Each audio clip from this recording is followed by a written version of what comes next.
Welcome to Lesson 5 of PropLead's Wholesale Real Estate Mastery. In this lesson, we are covering local versus virtual wholesaling, choosing your operating model. By the end, you will be able to identify the key differences between local and virtual, evaluate the advantages and limitations of each model, and understand what infrastructure is required to. The two operating models, a clear-eyed overview.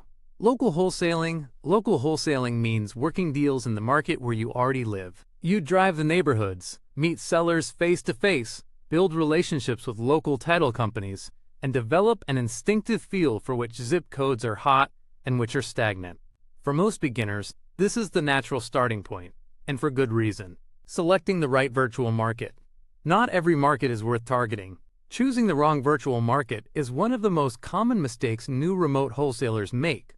They pick a city they've heard of rather than one that actually fits the business model. A viable virtual wholesaling market needs to meet several criteria: population threshold target markets with a population of at least 100,000 people. The infrastructure of remote deal management. Virtual wholesaling isn't harder because the deal mechanics are different. It's harder because you're managing more moving parts without the benefit of physical presence. Here's the core infrastructure you need. Communication tools. VoIP phone system, such as Google Voice, CallRail, or a dedicated CRM with calling features. Gives you a local area code in your target market, which dramatically increases answer rates from. Building relationships without physical presence. One of the most common objections to virtual wholesaling is this: how do I build trust with sellers and buyers if I'm never there? The answer is that trust is built through consistency, communication, and follow-through, not physical proximity. Here's how experienced virtual wholesalers establish credibility at a distance. Be a local area code. Using a VoIP number with your target market's area code signals local, making the decision which model is right for you. Neither model is universally superior. The right choice depends on your specific circumstances. Choose local wholesaling. If your local market has a median home price under $400,000 to $500,000.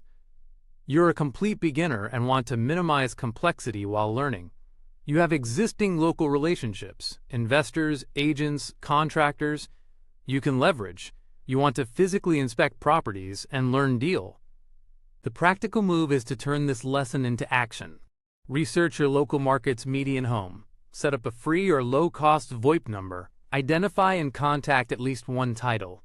Keep the focus on measurable activity, not just more learning. Here is the recap. Local wholesaling leverages existing market knowledge, and virtual wholesaling allows you to operate in any U.S. A viable virtual market should have a population of at. In the next lesson, we will cover finding your why and building a wholesaling mindset.